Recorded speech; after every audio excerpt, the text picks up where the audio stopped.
एटा लोकसभा क्षेत्र में मतदान हो चुका है और किस तरीके का मतदान हुआ है, उसमें क्या क्या मुद्दे रहे हैं, किसका पलड़ा भारी रहा है। जिस तरह का मतदान हुआ है, मेरे साथ तमाम वरिष्ठ पत्रकार मौजूद हैं, इनसे जानेंगे कि किस तरीके से एटा लोकसभा क्षेत्र में जो मतदान हुआ है उसके किस तरीके का जो कल रुझान रहा है। क्या नाम है आपका साहब?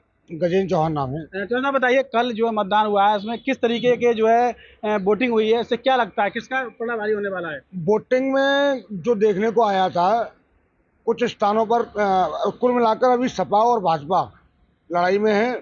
कुछ स्थानों पर समाजवादी पार्टी अच्छी लड़ाई में दिखी और कुछ स्थानों पर भारतीय जनता पार्टी अच्छी लड़ाई में दिखी। हमारे साथ कुछ और लोग भी मौजूद हैं। क्या नाम है साहब आपका? अमित तिवारी। चलिए बताइए, कल जो मतदान हुआ है क्या लगता है किसका पलड़ा भारी हुआ है, किसका नुकसान हुआ है?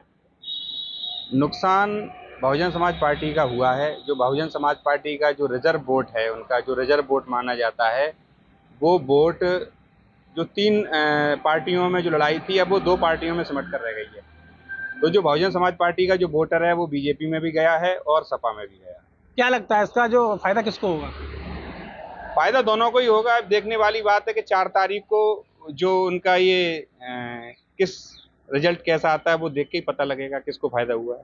हमारे साथ कुछ और भी लोग हैं, वरिष्ठ पत्रकार हैं, जानते हैं। भूपेश जी बताइए, कल जो चुनाव हुआ है किस तरीके का जो वोटिंग हुई है, क्या लगता है? कल जो मतदान हुआ उस मतदान में बसपा का जो परंपरागत वोट था वो बढ़ता नजर आया। और जहाँ तक फायदे का सवाल है तो मैं ये कहूँगा कि पिछले लोकसभा चुनाव में भाजपा के विरुद्ध सपा प्रत्याशी का बसपा से गठबंधन के साथ चुनाव हुआ था, तो वो वोट उस समय भी बसपा को सपा के प्रत्याशी को ही मिला था। और आज ये जो बंटवारे में वो वोट सपा को गया है तो बहुत बड़ा कोई लाभ सामने नजर नहीं आ रहा है। कुल मिलाकर स्थिति कंट्रास्ट जरूर है और किसका पल्ला भारी रहेगा तो भविष्य में ही तय हो पाएगा। हमारे साथ कुछ और भी वरिष्ठ पत्रकार मौजूद हैं, इनसे जानेंगे। अजय जबर साहब हैं, इनसे बताइए कल जो चुनाव हुआ है जबर साहब, किस तरीके क्या लगता है किसका पल्ला भारी लगता है, किस तरीके की वोटिंग हुई है? देखिए अजय जी, कल पहली बात तो ये है कि कल 3% मतदान 2019 के मुकाबले कम है, तो इसका इफेक्ट तो आएगा ही। वैसे शहरों में भी अच्छा मतदान रहा है, 55% तक कासगंज शहर में अच्छा मतदान रहा है, और जगह भी पोल परसेंट हमारे यहाँ 59.17 का रहा है, तो पिछले मुकाबले 3% कम होता है। और रही चुनाव की बात, देखिए विकास के मुद्दे तो एक अलग हैं। कई जगह गांव लोगों ने बहिष्कार किया, विकास की बातें की, यहाँ 20-20 सालों से उनकी समस्याओं का समाधान नहीं हो रहा, तो ये चीज़ सामने निकल कर आई कि विकास भी एक मुद्दा है, लेकिन जाति आधार पर ज़्यादातर मतदाता बटे हुए नजर आए। तो बात रही भारतीय जनता पार्टी की, यहाँ समाजवादी पार्टी में सीधा ही मुकाबला रहा। बहुजन समाज पार्टी जो समझा जा रहा था, जो अब तक उसका प्रदर्शन रहा है, वो प्रदर्शन में कहीं ना कहीं ढिलाई की चर्चा सामने आई। हमारे साथ और भी कुछ पत्रकार जो वरिष्ठ पत्रकार मौजूद हैं। अशोक शर्मा जी बताइए, किस तरीके का कल जो चुनाव हुआ है क्या लगता है किसका पल्ला भारी रहा होगा? मैं आपको बता दूं, जो इस बार जो चुनाव हुआ था 10 लोकसभा सीटों पर यूपी में चुनाव हुआ, तो कहीं ना कहीं बसपा ने जो अपने कैंडिडेट खड़े किए वो कहीं ना कहीं स्टार्टिंग से ही पिछड़ते नजर आए, क्योंकि उनकी रैलियां नहीं हुई, क्योंकि उनके समर्थक को कैंडिडेट जिनको जनता पहचानती नहीं, तो उनको किस तरीके से मतदान करें। दूसरी चीज़, यह पूरा चुनाव जाति समीकरण पर ज़्यादा चला। सबसे बड़ी चीज़, जिस तरीके से राजवीर सिंह राजू भैया को टिकट दी गई तीसरी बार भाजपा भारतीय जनता पार्टी द्वारा, क्योंकि यहाँ लोधी बामूल क्षेत्र था। पहले से जो चुनाव में साक्य जो वोट था वो भाजपा का पैक्ट वोट था। इस बार साक्य को जो समाजवादी पार्टी ने टिकट दी, साक्य भाजपा को छोड़ के वो कहीं ना कहीं सपा के संग जॉइंट हो गया। तो जो यदि देखा जाए तो बसपा की जो बी टीम थी, खाली जिला अध्यक्ष को छोड़ के पूरी बसपा समाजवादी पार्टी को चुनाव लड़ा रही थी इस पूरे ग्राउंड पर, तो कहीं ना कहीं एक तरफ सपा हावी होती नजर आई थी। जो मेन वोट शहर का है, जो युवा वर्ग का वोट है, जिससे कई जगह ऐसे थे विकास के मुद्दे भी थे। बड़े भाई ने बताया था कि विकास के मुद्दे थे जिनको लेके बहुत सारी परेशानियां उत्पन्न हुई, चुनाव बहिष्कार हुआ, तो प्रशासन ने कहीं ना कहीं जाके उनको मनाया और कुछ ना कुछ परसेंटेज वोट भी हुआ। तो कहीं ना कहीं ये पूरा चुनाव जाति समीकरण और मुद्दे पे आधारित रहा। तो कहीं ना कहीं भाजपा और सपा के बीच सीधे कांटे की टक्कर नजर आ रही है। हमारे साथ और भी कुछ लोग हैं, इनसे जाने के, अभी इनसे बात की क्या क्या कारण रहा। अब हम बात करते हैं मुद्दे की। तो मुद्दा की बात करें, हमारे साथ वरिष्ठ पत्रकार मौजूद हैं, जानेंगे। बताइए संजय भाई साहब कि कल का जो चुनाव था, मुद्दा क्या रहा इसमें? देखिए, वैसे तो हर चुनाव में विकास, महंगाई, ये सब चीज़ें मुद्दे होते हैं, लेकिन इस बार महंगाई विशेष मुद्दा नहीं बनी। क्षेत्रीय मुद्दों में विकास ही एक मुद्दा रहा। जहाँ तक शिक्षित मतदाता रहा, उसने रोजगार को भी मुद्दा बनाया।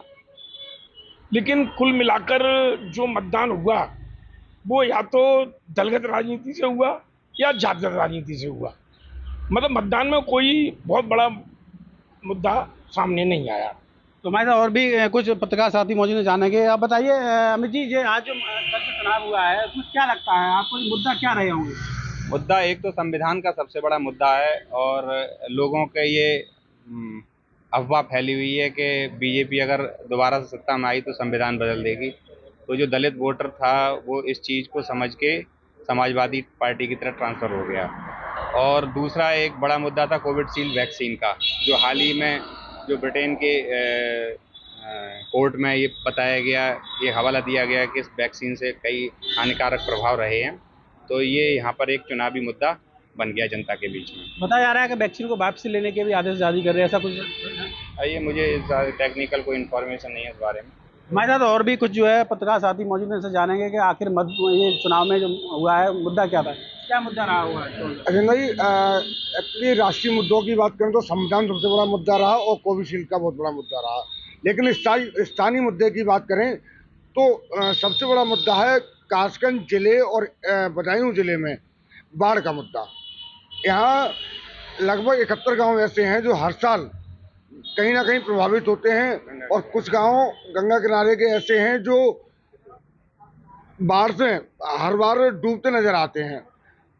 फसलें डूब जाती हैं, किसानों को उनका मुआवजा नहीं मिलता है। प्रशासन एक रिपोर्ट लगाता है कि 25% नुकसान हुआ है, जो नुकसान के दायरे में नहीं आता है, मुआवजे के दायरे में नहीं आता है, उनको मुआवजा नहीं मिल पाता।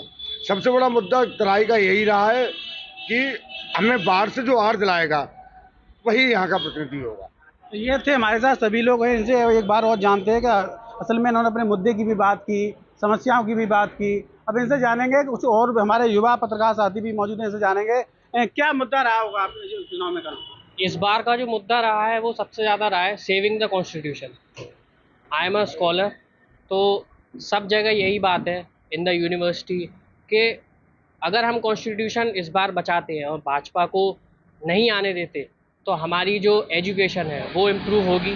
और हम जो कॉन्स्टिट्यूशन को बचाने की मांग कर रहे हैं सब युवा साथी, और आरक्षण की भी, वो इसलिए है कि हम इंडिया को और एज अ यंग पर्सन हमारा जो भविष्य है उसको सेफगार्ड करने की यहाँ पे कोशिश कर रहे हैं।